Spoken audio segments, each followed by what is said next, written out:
Hello, and welcome back to Where I Am podcast, where we strive to create a safe space for honest mental health discussions and encourage women to embrace their unique journeys. We're your hosts, Erica. And this is Destiny. And thank you all for joining us back again today. Destiny, how are you today? I am well. I'm feeling much better. I went back to Wichita Falls this weekend. As you know, we got to hang out for a little bit, have coffee. That was cool. Yes. And I went back for a few birthday parties. But my allergies were killing me as soon as I got there. We drove in like at midnight going into Saturday. And my throat was closing up. My throat was hurting so bad as I was falling off to sleep. My head was pounding. I'm like, Oh what my is God. in the air here? I cannot take it. Yeah, the weather's been really up and down lately, so that doesn't surprise me.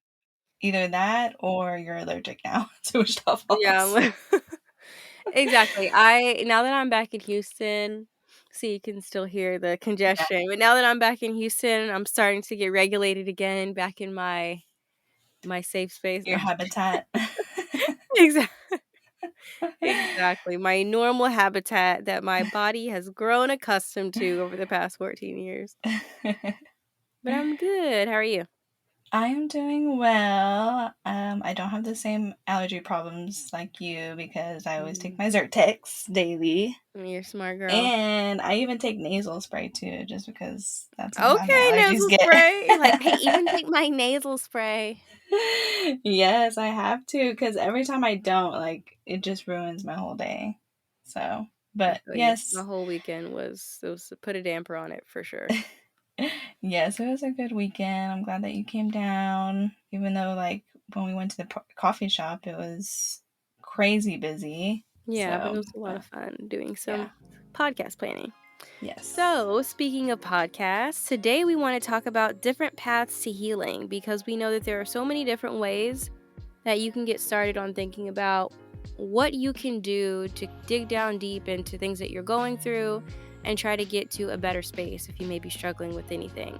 We have a few ways that we have tried in order to reconcile with some of the things that have gone on in our lives. Some of them have worked, some of them have not. So, we're just going to talk a little bit more about that today. So, first off, let's go through therapy. What are your thoughts on therapy? Have you been? Did you enjoy it? I went maybe once or twice mid 20 when I was in my mid 20s. I don't think I had really an idea going into that therapy session. So I didn't, and then my schedule was everywhere. So I didn't really continue doing therapy. What about you? So you just went for a few times and it just didn't feel like it was for you? Did you like the Right. person? I choose her because she was a woman. We had good conversation, but it wasn't enough for me to go back. There wasn't much of a pull for me to go back to her, if that makes sense. Interesting. And I think that's Yeah. why that is so important for us to make sure that we are choosing someone that we feel comfortable with and Yeah. realizing that it's okay to choose someone else as well. Right. If it feels like, oh, okay, I don't feel like we're really vibing. Right. But yes, I did go. I went for a year and then she said I graduated and everything is good with me. So, no, I'm kidding. She did say You're that. healed. I know. I'll back up a little bit. I'll tell you why I went to her. But when I started going, I was going once a week, and then I went every other week. And then after a while, she said, "Okay, I think that you're able to cope with the things going on in your life right now. So you can just let me know if there's anything further that you want to talk about. But I think that you're good to take a break." And so that's why I haven't gone in the past 2 years. But I am Mhm. going to start up again later this week because I think that it Mm. is important. But Yeah. to back up a little bit, I think therapy was really helpful for me. So I chose a therapist that was a Black woman because that was something that was really important to me. I wanted her to be able to share my same perspectives, a lot of my same perspectives in life. And I felt like we were able to have really good conversations and great dialogue.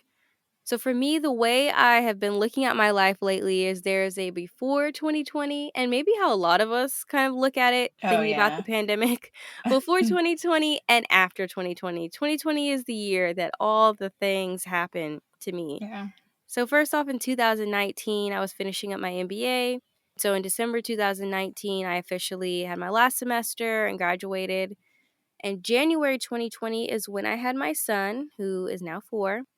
And after that, you're trying to learn how to be a new mother and breastfeeding and staying up late to feed him and rock him to sleep and all these different things, and kind of exhausted.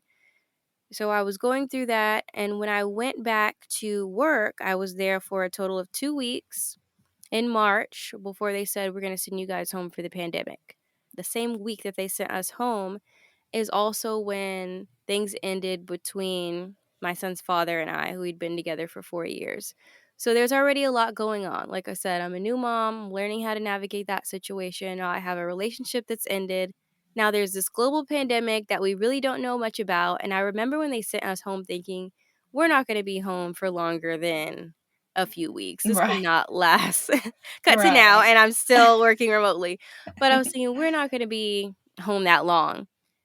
But there's so much fear and so many things going on with people just dying, healthy people passing away. I mean, we all remember that fear. And in April 2020, I also got a random message from someone on Facebook that was my father's friend. For more background information on that, I did not grow up with my dad. We rarely spoke to each other. I did tell him that I was having a baby and he was welcome to be in my son's life, but at that time I was maybe 28, and I hadn't talked to him, seen him in person since I was 18. So it had been years, and I hadn't talked to him on the phone since I was 18. We had only had a few messages through Facebook Messenger. So one of his friends found me on Facebook and they let me know that he had passed away. So I'm Oh, dealing with that, kind of the fact that there will never be any true reconciliation there amongst all the other things I just listed. So there's highs and lows because I'm happy that I am able to spend time with my son, and you have a child, the joy and just seeing them grow each and every day. But then I'm going through the loss of that relationship, now the loss of my father that I didn't even know, but he's still a part of me. And I also purchased my first home that year, so in July 2020. So that's exciting because now I moved out to the suburbs. I had an apartment in the city, but I felt like it was important for me to now go to the burbs, get a yard, have this kind of life that I pictured for us. So that was something that was amazing, but there was just so many thoughts swirling in my head that kind of led to me feeling this sense of depression and anxiety and fear for what was happening with the pandemic. It wasn't until 2021 that I started therapy and then went for a year. But I think that it was good for me because I got a lot of practical tools from my therapist, which is how I learn, in terms of her talking to me about attachment style. So learning that I have an anxious attachment style, which we've talked about before, that I am an anxious person, or just walking me through meditation. So body scans, really being able to see, where am I holding the tension? Is it that I have my shoulders pushed up to my ears, or a lot of times I feel that anxiety in my stomach, or just different places in my body that I really need to relax, or journaling or having different thought logs to challenge some of the thoughts that I'm having. If I'm thinking negatively about myself, how can I challenge that thought? Is that really something that I need to believe?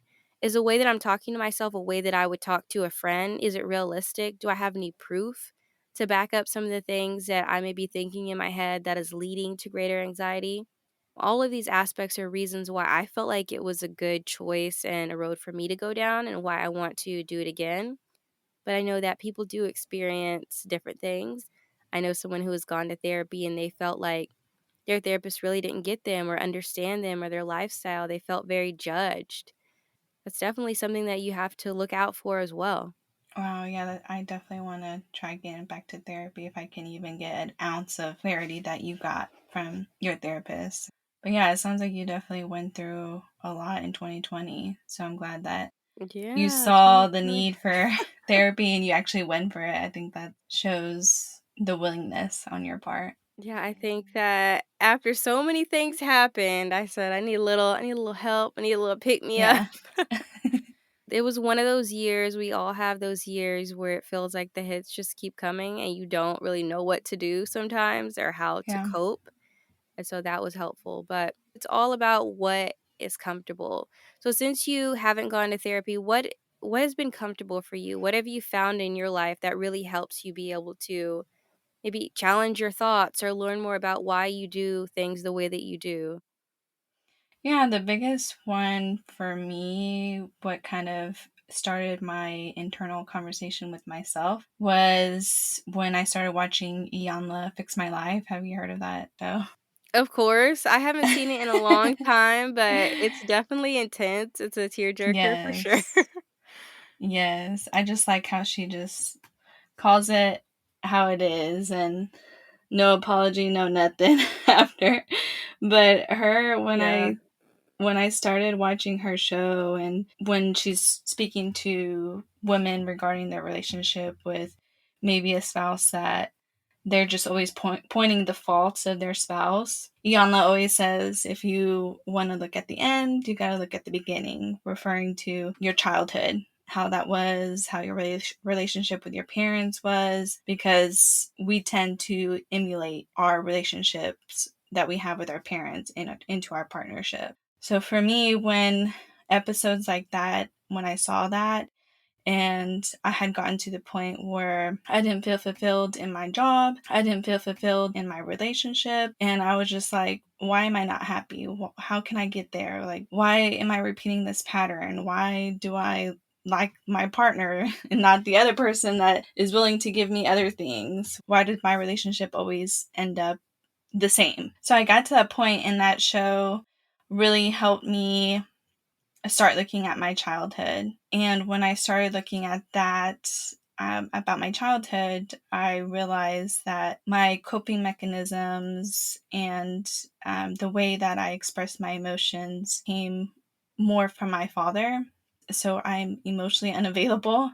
So it's really hard for me to express my emotions. I'm better at it now just because I have been working on it, with this show, but it's still something that I have trouble even expressing to my parents. And I always have to say, like, I'm really trying to express my emotions. So it's something I'm still working on, but Yanla really helped me kind of break through, amongst other things. But that was my first breakthrough. Well, dang, girl, you got all that from that show, and I'm over Yeah. here going to therapy. No, I could have just been watching TV. Right. I think it was just like a course of things. Like for you, everything was kind of changing in your life. And I feel like the Mhm. same for me. It was just a little bit different.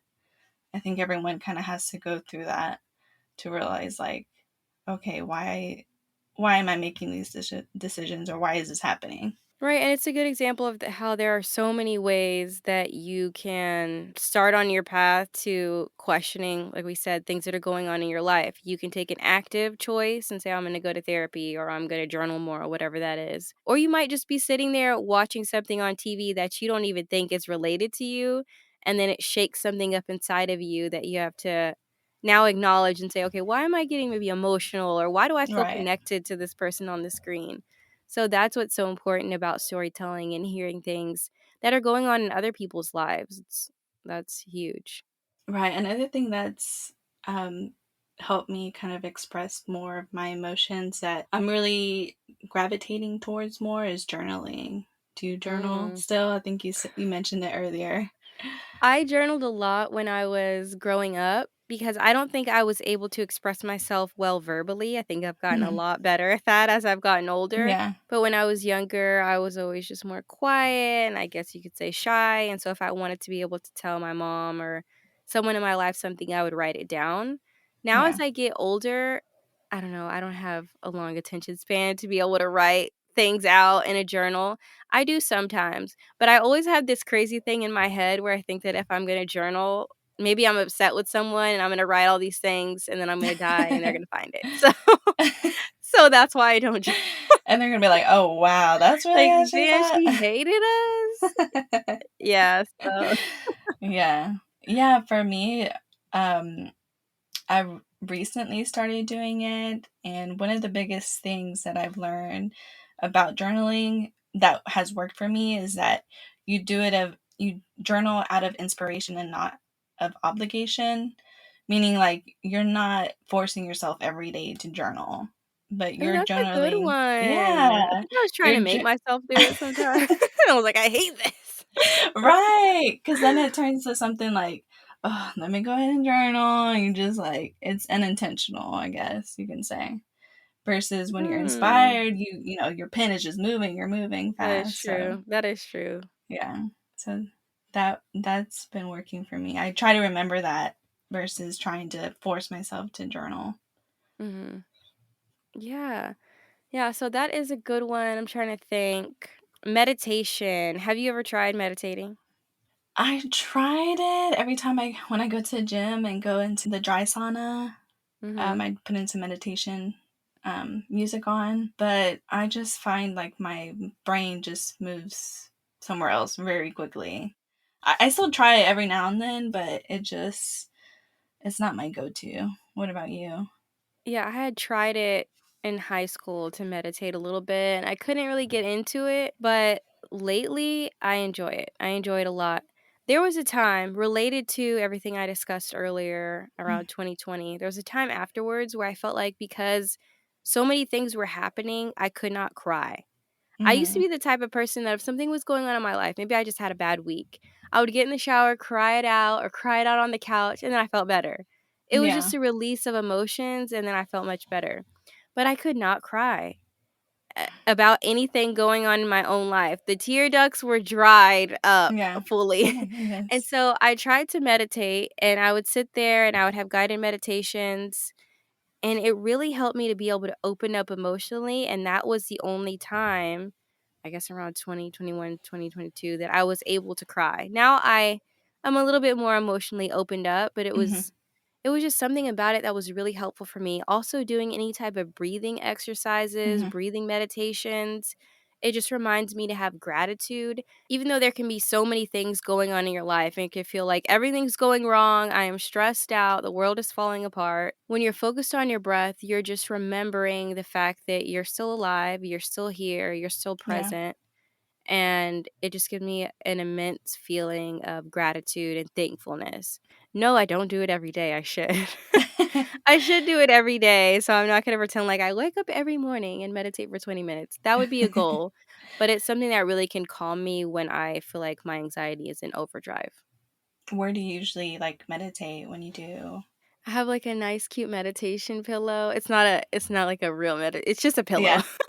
but I think of it as a meditation Yeah. pillow, and it's green, so I feel like it's tranquil in the corner of my room, and I just sit there and put Oh wow. my earpods in and Mm-hmm. put some music on and just relax, and I still listen to guided meditations too, just on Yeah. YouTube, so simple, but I like it a Oh, lot. So you gotta okay. try it again. I will try. Because I Yeah, tried 15 minutes, but I feel like it's okay. still Was that maybe too I should long? shorten it? Yeah, I probably should try maybe 5 I mean, you minutes. could start with 5. I think 15, yeah, you may need to work yourself up. Okay. Some people do a long time, 30 minutes to an hour long. Yeah, I heard people do 30 minutes. 30 minutes is like a very long time to sit still. I feel like I would doze off, but Yeah. yeah, I It think would maybe probably turn into a nap at I that point. A if you're meditation asleep, nap. I don't think that counts. But yoga is also good. That's something that really Yes. relaxes me. I have been doing the same yoga videos for years. There's this girl on YouTube called her name is Adrienne, so I think it's Yoga with Adrienne, and it's just Mhm. so calming. There's something about the fact that I've only done videos with her that I just this my go-to. So whenever I Yeah. feel like I need to relax in an evening, I'll put her videos on, bring out my mat. I have a ton of yoga mats for some reason. I've accumulated like 5 mats. Yeah. Sometimes my son will go out there and lay on the mats as well and pretend like he's doing something. Well, he actually does yoga in school, so Aw, he's been that's so exposed cute. to it, which I think Yeah. is super cool. But yeah, that's a nice way to just be able to relax and stretch and have that moment to breathe. And I think it's important to realize that we don't have to have all these fancy things. You don't have to have a corner that's perfectly set up for meditation or yoga Right. or the best yoga clothes or whatever it is. Just doing it can relax you a lot. Or pay for like expensive yoga classes or Right. I anything still like have that. not gone to a class. Have you been to a class? Yeah, I've been to a class when my sister was paying for my LA Fitness membership, which was a long time ago. I think I'm a But little intimidated. of yoga class or LA Fitness? No, of of yoga class. Oh, I was like I was, intimidated too because there's definitely people that, have been there that done it for years. Yeah, I'm gonna have to put that on my list of things to do, start going to a Yeah, few yoga classes. But for now, just in my living room, right, free 99. free, the free. So is there Yes. anything else that you try that has really helped? Yeah, well, my fitness journey has been quite a roller coaster. I Mm, would say that the difference between previous years was my consistency. And because I was trying everything. I paid for a personal trainer, I went to Pilates, I did spin class, but the biggest thing is that I wasn't consistent with none of them. And when I started being consistent and pushing myself, even though those days that I didn't feel like going, because sometimes the hardest thing is just to get to the gym. So when I pushed through that and I pushed through those times where I felt like I'm not losing weight or I don't see a difference or am I doing something wrong or maybe this isn't for me, maybe I can never be fit. The more consistent I've went, the more I can see my changes. It taught me the importance of being consistent and that your fitness journey is going to be continuous. So is like your healing journey as well. What yeah, about for you you? really have been going a lot every day. Like, I gotta go to the gym. I gotta go to the gym. I'm like, Yes. okay, girl, get it. I know my brother's like, you go to the gym and you go hard all the time. Cause like I see him when he gets there and then I see him when he leaves, meaning like I'm there before he gets there and I'm there Mhm. after he leaves. So he How long just do you knows stay I'm there? there. For like upper body days, like maybe an hour and a half. Leg day, maybe 2 hours and a half. That's a long time. Yeah. That's because I'm doing cardio too, so, Yeah. like I do, yeah. That does make sense. I feel like when I'm very stressed, though, the gym stresses me out more. I'm probably the only person in the world that feels like that. Because for sure, the last half marathon that I was training for, I would be trying to go run on the treadmill, and I had these other things that were just swirling around in my head. And I'm like, I'm going to hyperventilate and fall off this treadmill right now. I cannot do this. Really? Do you I think don't it's just know because, how. like, too much, like, things going on around? Too many things were swirling in my mind. And I have Okay. heard that, yeah, going to the gym will just really block all that out. Not for me. It didn't block it out. I even tried to just go run around my neighborhood. No, too much. Too much chatter. Still too much chatter. Yeah, it's too much chatter. Oh So my that goodness. it's not something that I do to relax or to help me Yeah. mentally, even though it probably, overall helps because it's helping you physically. But I wouldn't say Yeah. that like, oh, I'm having a hard time. Let me go to the gym. Let me Well, go to more my power gym to you. sesh. Let me go to my let me pump some iron right now. I'm depressed. But yeah. But I like reading, that can help, self-help books. Reading, listening to Audible, listening to podcasts. I'm always listening to some kind of personal growth podcast or YouTube video. That keeps me in a really positive mindset and allows me to be exposed to different ways of thinking, which is Yeah. really important, and just looking at my situation and kind of being able to break down things. Like you said before, childhood is a big deal. Looking back at the things that you experienced in your childhood, the things that you went through with your parents, the relationship that you have with them, and now seeing how that translates to your adulthood is so important. Yeah, I agree.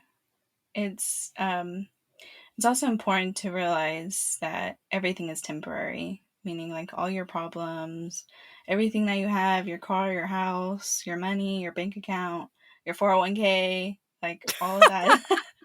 Same, girl. 401 your Roth IRA, all of that is Jeez, all are you that about is to rob me? Or like, I want you to know it's all temporary. You're because not I'm gonna about to have it take for it. long. No. Same. No, but it kind of just highlights the amount of stress that we put on ourselves when in actuality that it doesn't really matter, you know. Based on what you just said about how everything is temporary, that allows me to really think about how our faith is at the center of it all. We didn't talk about it earlier because I know people listening to this episode may come from different walks of life. But your faith determines the way you see the world, the way you love others, the way you're able to look at a situation that may have been negative or traumatizing for you in your childhood and be able to forgive and move forward in life. And so your faith is going to be a really important factor when it comes to your healing and when it comes to your growth. So that's something that you have to consider as well. What do you believe in? Well, to finish off this episode, we want to do a little meditation since Erica says that she's not a fan. Maybe I can win her over. As I mentioned before, I love doing meditations, and body scan meditations often help me just to realize where the tension is in my body, to be able to relax, get to a place of calm, so that I can move forward in my day without so much stress. So I'm going to do a small 2-minute meditation. If you're not in a position where you're able to participate, then you can just end the podcast here. But if you are at your desk and maybe can take a minute to check in with your body, feel free to do so.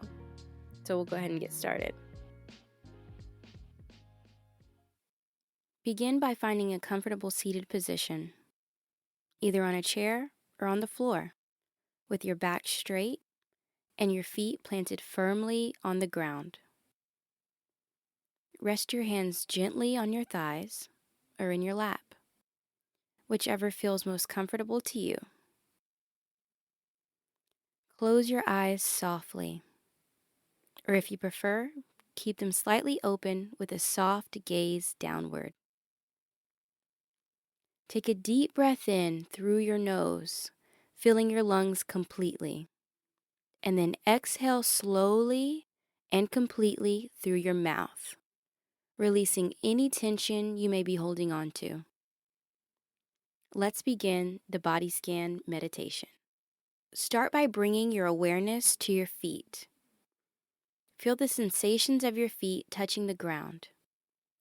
Notice any areas of tension or discomfort.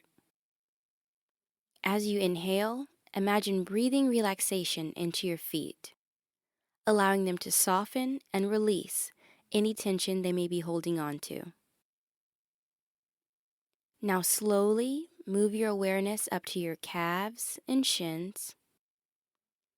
Notice any sensations you may be feeling in this part of your body. With each breath, allow any tightness or discomfort to dissolve, letting your muscles relax more deeply with each exhale.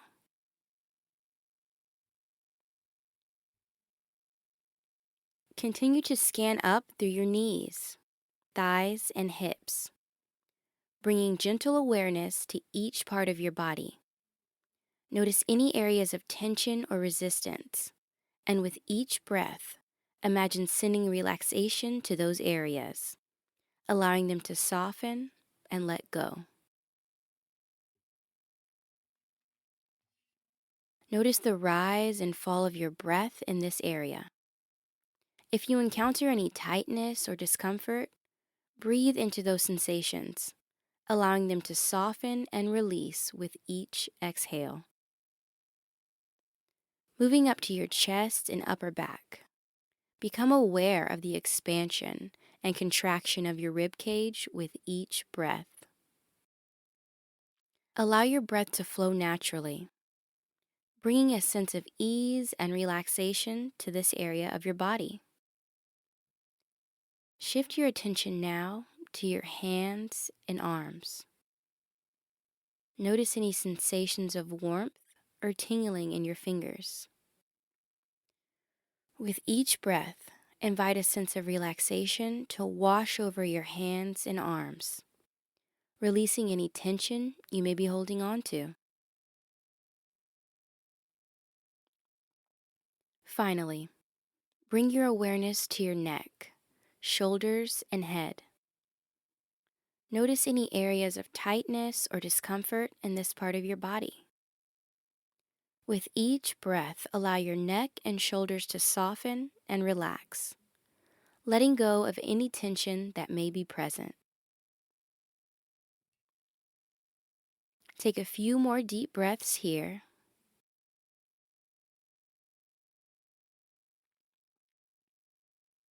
allowing yourself to fully relax into this present moment. When you're ready, gently open your eyes and take a moment to notice how you feel. Allow yourself to carry this sense of relaxation and ease with you as you continue your day. So, how do you feel after that?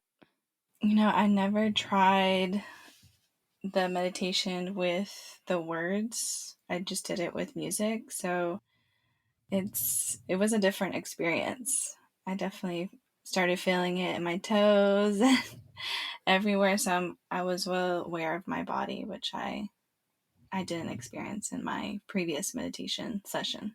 Well, nice. I'm glad that we could try something new. I hope that all of you were able to relax a little bit during the process. So, thank you again for listening to our podcast. Be sure to subscribe and follow us on our socials at Where I Am Podcast. If you want us to discuss a specific topic, you can also email us at whereiampodcast@gmail.com.